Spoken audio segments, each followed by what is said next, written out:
Chers acteurs du secteur minier, c'est avec un grand honneur que je prends la parole à l'occasion de l'ouverture de la première édition du Forum Zéro Art, Zéro Dommage dans les mines.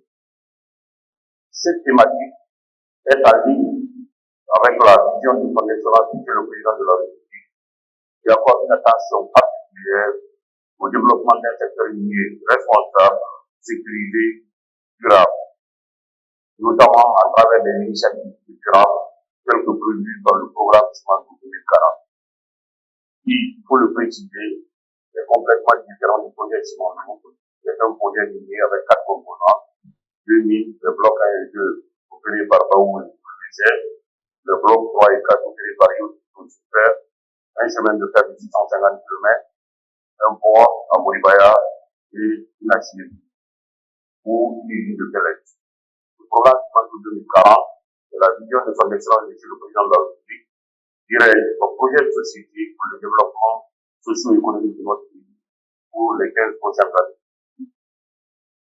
Je tiens à féliciter la Chambre des miniers pour cette initiative qui répond à une exigence majeure de notre temps.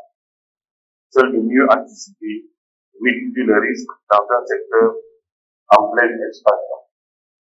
Je voudrais également exprimer notre profonde reconnaissance au groupe LCA, dont l'engagement remarquable et le soutien ont largement contribué à la tenue du forum.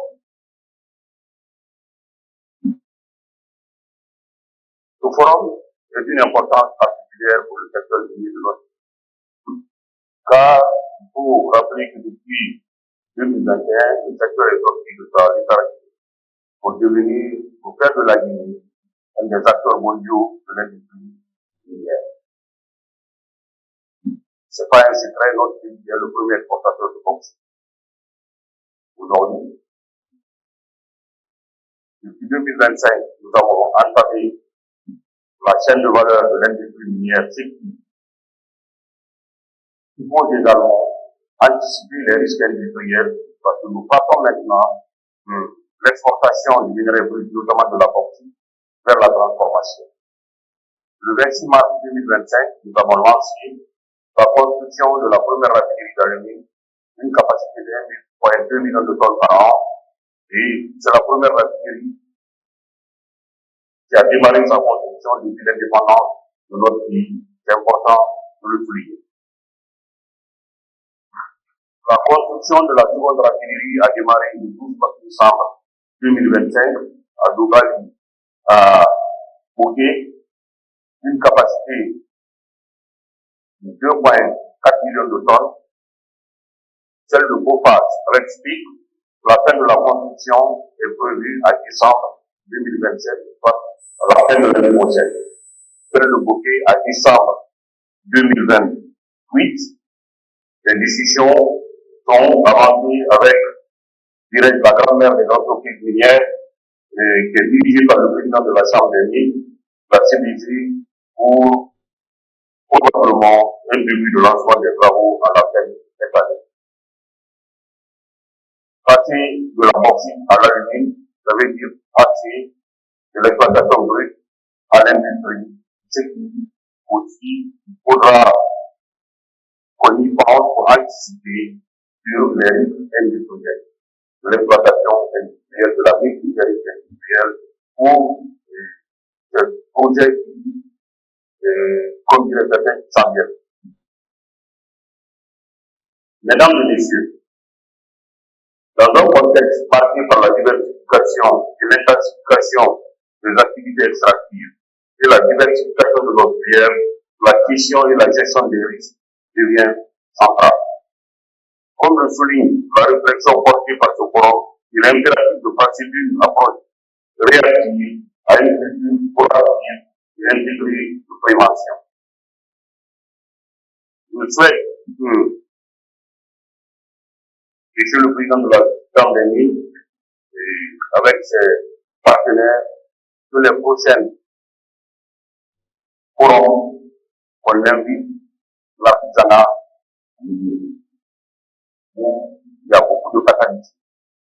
L'artisanat est organisé aujourd'hui avec deux associations officielles importantes et les apprécier pour une approche pédagogique partagée de l'expérience industrielle vers l'artisanat afin que, comme dit, minimiser autant que possible les risques de mort et d'accidents dans l'exploitation artisanale, notamment de l'or et du diamant. Le ministère des Mines et de la Géologie accorde une importance capitale à la prévention des risques professionnels dans les mines. La vie humaine, la sécurité des travailleurs, la protection de l'environnement doivent demeurer au cœur de toutes les opérations. Bref, dirais-je, toutes les questions éthiques, environnementales, sociales et de gouvernance. Nous appelons ainsi l'ensemble des sociétés minières et leurs sous-contractants à renforcer significativement leurs standards en matière de santé, de sécurité, environnement, communauté, en s'alignant sur les meilleures pratiques de l'industrie en la matière.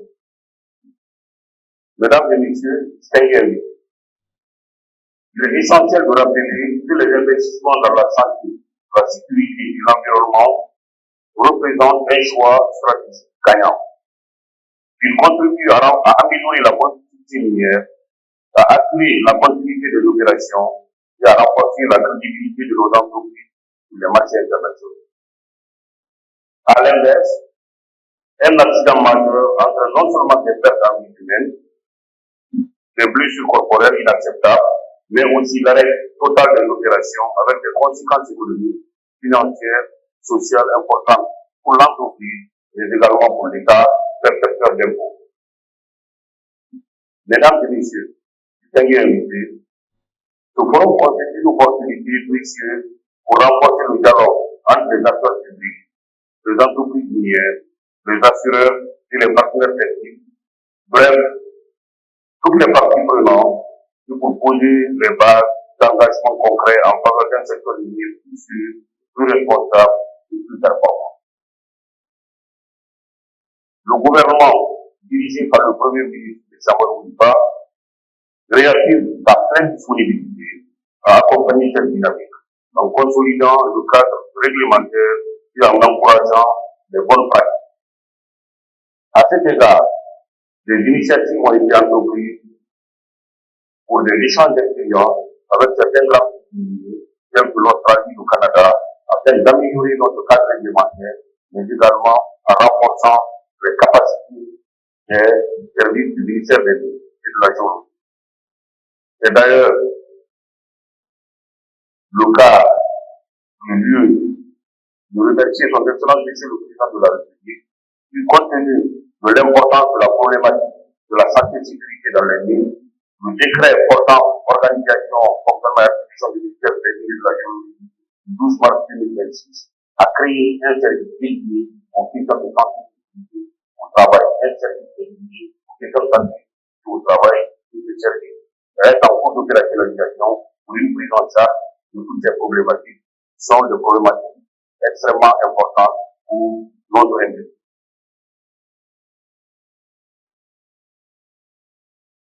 Je formule le vœu que mon échange soit fructueux et porteur de solutions durables et des recommandations pour que notre industrie minière puisse réussir au niveau des meilleurs dans le monde en termes de préservation des questions de santé et sécurité et de réduction des risques d'accidents dans notre industrie afin de la rendre beaucoup plus performante, beaucoup plus résiliente et à l'image de ce qu'elle représente aujourd'hui dans le monde.